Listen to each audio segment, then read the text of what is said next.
Hey, sorry my hair looks terrible, and sorry I haven't made a video since my podcast video, but I have no excuses, so today I'm going to talk to you about Doctor Who. That was on yesterday. So, Doctor Who Into the Dalek broadcast yesterday on BBC One, and I enjoyed it, I suppose. It wasn't like the best Dalek episode we've ever had, not even the best Dalek episode of new series. Definitely nowhere near the quality of, say, Dalek, or even like Doomsday, or like the season finales from series 1 and 2, or that one with the Daleks in New York, which I can't remember the name of. But it certainly wasn't like Victory of the Daleks or Asylum of the Daleks, both of which were utterly terrible Dalek episodes. Victory of the Dalek because like nothing happens. Asylum of the Daleks because it's not a Dalek episode. I think Asylum of the Daleks had so much potential and it wasn't very good. And you can see me reacting to Asylum of the Daleks actually. I made a video about that ages ago,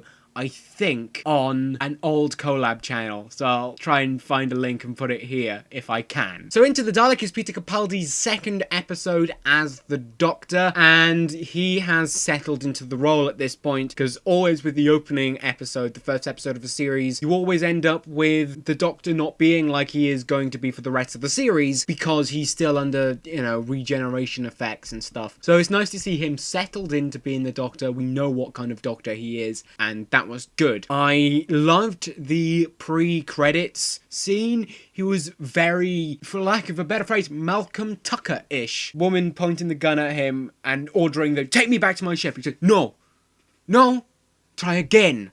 No, ask correct. Like, I liked that. I think that was a very cool thing for the Doctor, and I think that is perfect. I think in such a contrast to Matt Smith, who I think would have just submitted and gone, okay, don't worry, I'll take you, jeez. Danny Pink is introduced in this episode, who is going to be a companion later in the series, or definitely is going to be going out with Clara anyway, and yeah, we haven't seen really much of him yet. He seems like a cross between Rory and Mickey. I'm hoping he tends more on the Mickey side, because I like Mickey more than Rory. Sorry, Raw. Jenna Coleman was in this episode and she was pretty good. She was pretty forceful. She's given a character. She's starting to be a bit more judging. She's starting to be sort of more of a teacher-like role, more authoritative person. But, you know, there's still a lot of work to go with Clara's personality, and I think giving her a love interest that's not the Doctor could help with that, because maybe we'll see a date in which she'll talk about herself. It'll be nice to know about Clara, I think. Now, the premise of the episode is a little ridiculous, I'll give you that. When I hear the title Into the Dalek, I was really worried that it was going to be shrink them down to a molecular size and go inside the Dalek, because I think that would have been a bit ridiculous. As the Doctor says, a fine idea for a film, but a bad idea for a medical thing. I think it was a fine idea for a film back when sci-fi was new, but it has been done, and it's been done so much, and it's been taken the piss out of so much in other mediums as well. There's a Mighty Boosh episode, a really good Mighty Boosh episode, in which Howard is shrunk down and put inside of Vince to destroy the spirit of jazz. I don't think that's good enough for Doctor Who, despite the fact, you know, Doctor Who, I'm not denying it's still a kid's show. I think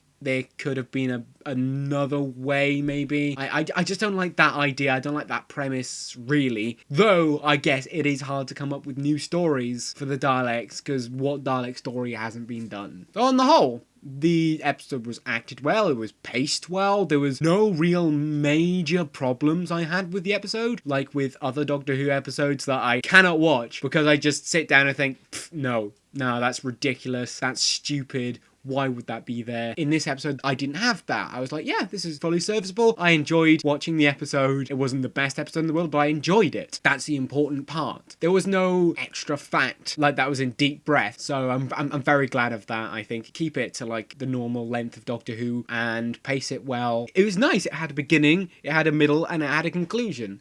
It worked. It was tidy. It was reasonably well written, reasonably well shot. It was done quite well considering how dumb the premise was. Yeah, I'm looking forward to the rest of the series, though I'm not optimistic about next week's episode with Robin Hood. Not entirely optimistic about that, but I want them to prove me wrong. Alright, I'll see you tomorrow.